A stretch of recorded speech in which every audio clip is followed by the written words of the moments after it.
Magandang gabi po, Luzon, Visayas at Mindanao.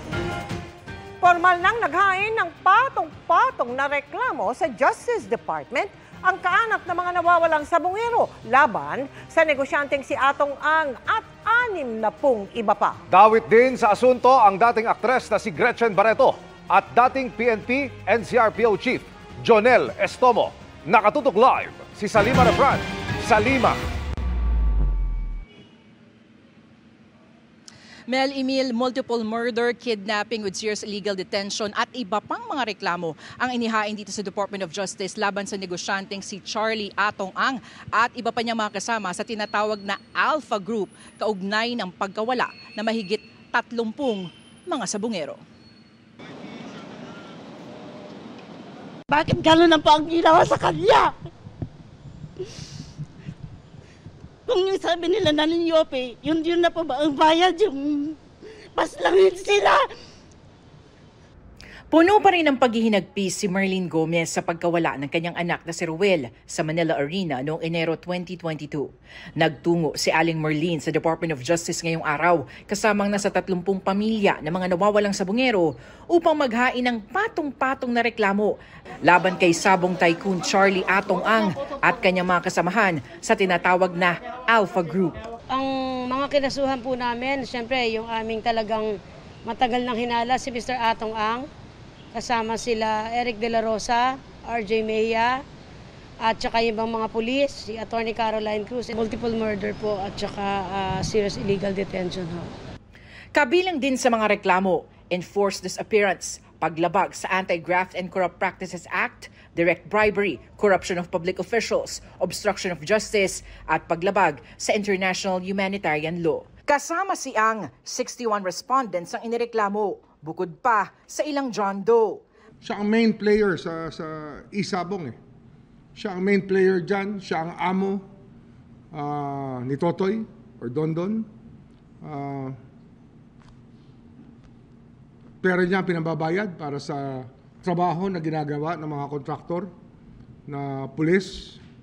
Kaya ang mahalaga talaga dito ay malitis to. Trial talaga ang mahalaga rito. Magkaroon na ng trial to on the merits.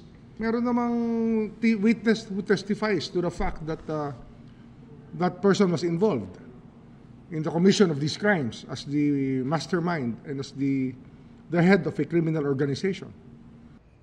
Kasama sa basehan ng mga reklamo ang salaysay ng akusado at ngayon whistleblower na si Julie Dondon Patidongan, pati na ang sa mga kapatid nito na sina Jose at Ella Kim Patidongan.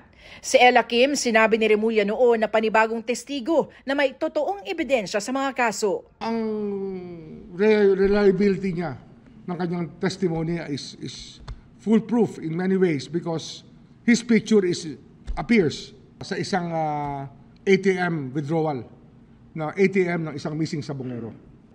Mas mabigat pa dyan, na-witness siya rin na pagpatay. 10 tao yun na-witness siyang patayin. Nang tanungin kung kasama sa mga inireklamo ang aktres na si Gretchen Barreto na isa sa mga dinadawit ni Patidongan, sabi ni Remulla. Meron man Jane Doe? Maybe, if there's a Jane Doe, maybe she's the one. I don't know. Pero kasama yan sa pwede nating sabihin na persons of interest. Nakausap namin ang ilan sa mga kaanak ng mga sabungero at kinumpirma nilang kasama sa reklamo si Barreto, pati ang dating PNP NCRPO Chief na si retired General Jonel Estomo. Nauna na ring sinabi ng PNP na kakasuhan din ang magkakapatid na Patidongan. Sinusubukan pa ng GMA Integrated News sa makuha ang panig ni Ang at ng iba pang mga inireklamo.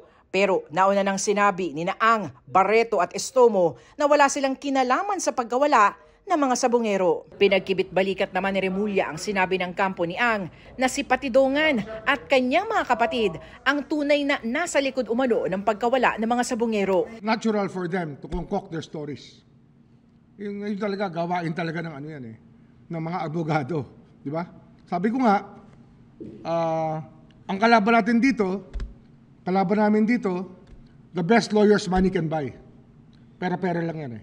Natuwa naman ang pamilya ng mga nawawalang sabungero ngayong muling umuusad na ang kanilang paghahanap sa hustisya. Siyempre po masayang-masaya kasi ito na po yung pagkakataon namin at saka iniintay matagal na po. Gusto ko lang po yung matutukan po itong kaso ng missing sabungero. Dahil sobra na po matagal. Yung 4 na taon na maghahanap po namin ng hostisya.